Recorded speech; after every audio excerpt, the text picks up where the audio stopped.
Somewhere in America right now, a phone is ringing at 2 in the morning. On the other end is a woman whose son has just been arrested, and the number she dialed belongs to a business most people never think about until the worst night of their life. She is about to hand over roughly $1,000 that she will never see again.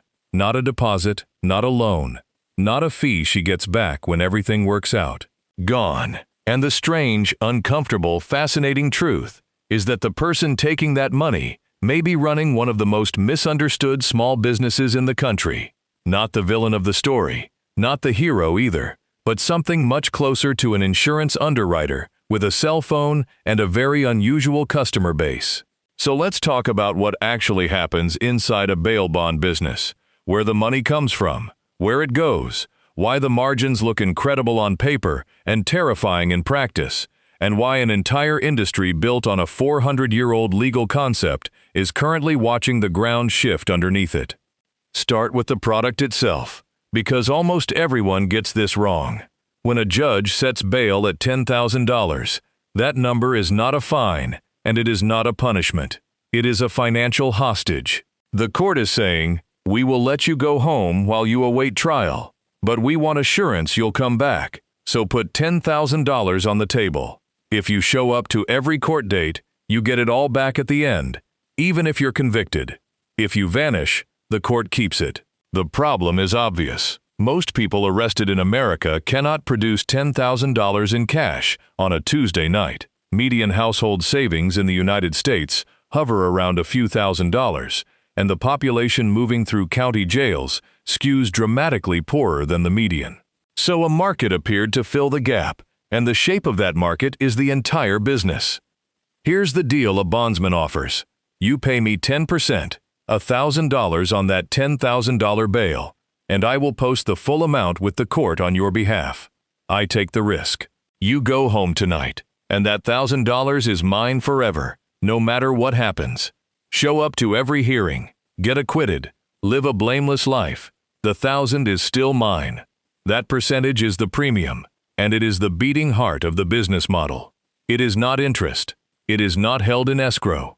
It is the price of the guarantee, and in most states the rate is fixed by insurance regulators, commonly 10%, sometimes 8%, occasionally 15% for federal or immigration bonds. This is the first thing that makes the industry economically weird. The price of the core product is often set by law, not by the market. You cannot really compete on price in a lot of jurisdictions. You can only compete on speed, availability, relationships, and terms. Now, the bondsman didn't actually hand the court $10,000 in cash. That's the second thing people get wrong. In most cases, the bondsman is an agent for a surety insurance company, one of a relatively small number of firms that specialize in this niche and hold the actual capital and the actual rating. The bondsman writes the bond on the surety's paper, which means the surety's balance sheet is the thing standing behind the promise to the court. In exchange, the surety takes a cut of every premium. That cut varies, but a common structure sends something like 10 to 20% of the premium up to the surety, so on that $1,000 premium, maybe 100 to 200 goes to the insurance company. The agent keeps the rest. But it doesn't stop there, and this is where the economics get genuinely interesting. Most sureties also require the agent to fund what's called a build-up fund, or BUF, sometimes called a build-up trust. A slice of every premium, frequently another 10 to 20%, gets deposited into an account that the agent technically owns but cannot touch. That fund exists to absorb losses. When one of the agent's defendants skips and a bond gets forfeited, the surety reaches into that fund first before it reaches into its own pocket. Think of it as a rolling deductible that grows with your book of business. It's the agent's own money, held hostage against the agent's own underwriting mistakes. And it means that a new bondsman's cash flow in year one looks nothing like the revenue on the income statement, because a meaningful chunk of every dollar earned is being locked in a vault they don't control. So let's rebuild that $1,000 premium from the ground up. $150 goes to the surety as its cut. Another $150 goes into the build-up fund. If the business used a referral source, and many do, whether it's an attorney relationship or a lead generation service, or a marketing spend that translates to an effective per acquisition cost, call it another $100 to $200. Now we're down to roughly $500 of actual gross contribution on a bond that carries a $10,000 contingent liability. That ratio is the whole ballgame. You are risking $10,000 to make $500, 20 to 1 against you. And that's before rent, before staff, before the phone bill, before the fact that someone has to be conscious and answering calls at 3 in the morning every single night of the year, including Christmas. Which brings us to the thing that keeps bondsmen awake: forfeiture. When a defendant doesn't show up for court, the judge issues a bench warrant and declares the bond forfeited. The court is now, in principle, coming for the full $10,000. But, and this is a crucial piece of the economics, most states give the bondsman a grace period, often 90 or 180 days, sometimes longer, to produce the body. Find the defendant, get them back into custody, and the forfeiture is typically set aside or remitted, sometimes minus costs. This window is why the recovery side of the business exists at all. The bail recovery agent, the term bounty hunter, is Hollywood's contribution, and most people in the industry wince at it, is not some cinematic gunslinger. Economically, that person is a debt collector with unusually broad legal authority, hired because bringing one defendant back to the courthouse is worth $10,000 of avoided loss. The math is brutally simple. If a recovery agent charges 10 to 20% of the bond face value to bring someone in, paying $2,000 to avoid losing $10,000 is one of the best trades available. And it explains why recovery efforts run so hard. Every day of that 180-day clock is a day of shrinking optionality on a 5-figure liability. Now layer in the collateral system, because the bondsman is not just eating that risk raw. For anything above a modest amount, the bondsman wants security. That means an indemnitor, usually a family member, who signs a contract making them personally liable for the full bond amount if the defendant flees. It means collateral, a car title, a lien on a house, jewelry, a cash deposit. And it means the single most underappreciated risk management tool in the industry, which is not legal at all. It's social. When a bondsman writes a bond for someone's mother, the mother becomes an unpaid, highly motivated, extremely effective compliance department. She knows where he sleeps. She calls him about court dates. She is more likely to find him than any professional could, and she has vastly better information. The industry figured out something behavioral economists would recognize instantly. The cheapest way to secure a loan to someone with no assets is to collateralize their relationships. This is also, obviously, the part of the business that draws the most criticism, and we'll get there. So what do the actual unit economics look like when you scale this up? Take a mid-sized independent agency writing, say, $4 million in bond face value over a year.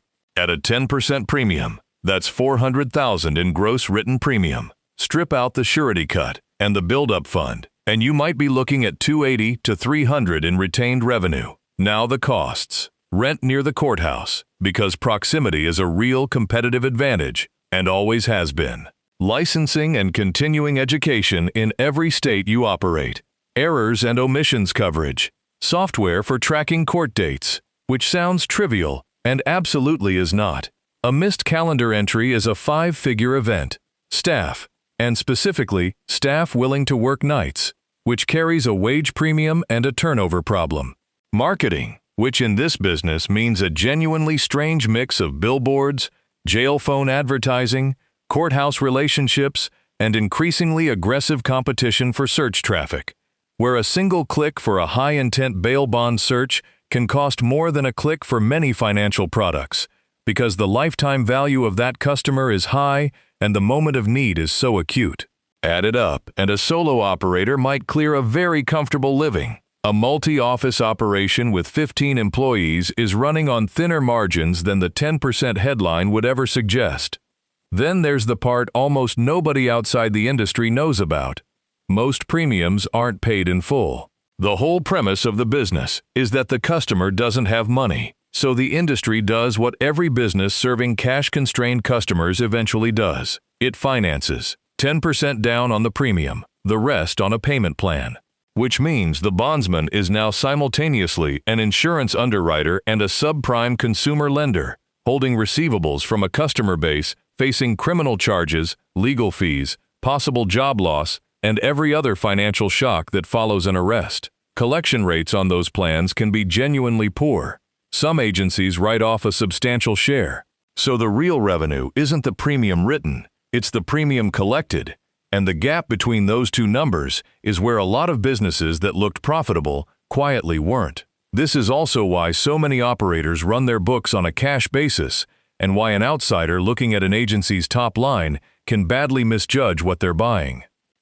The risk profile has another feature that makes it unlike most small businesses. The losses are lumpy and correlated with your own growth.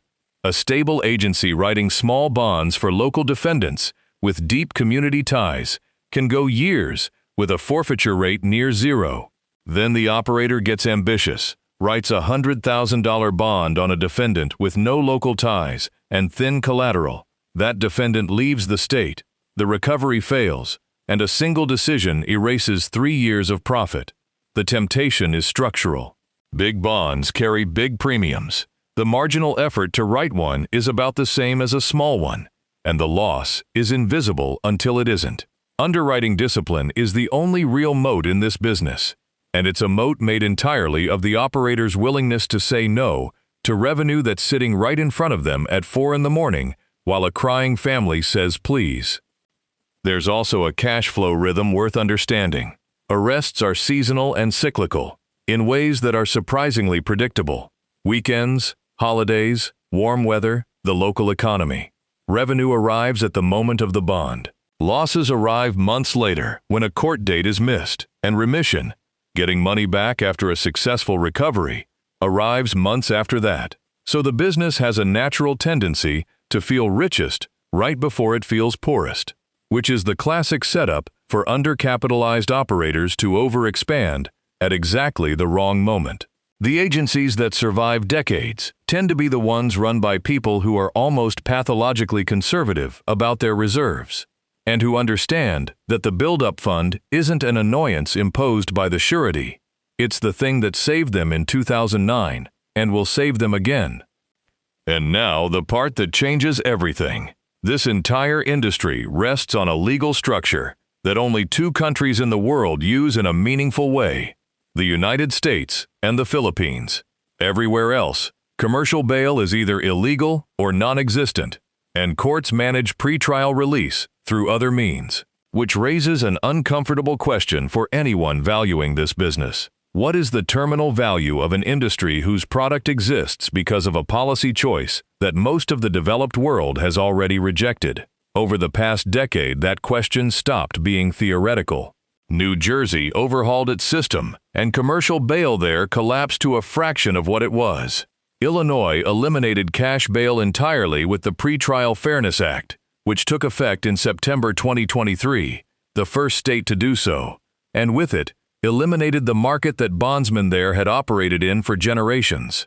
California's legislature passed a bill to end cash bail.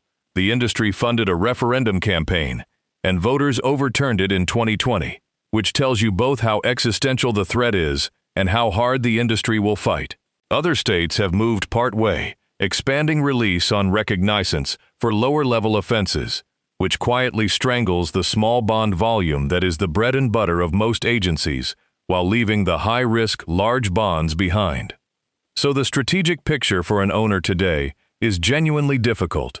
Your revenue is concentrated in exactly the category, low-level, low-bail defendants, that reform targets first.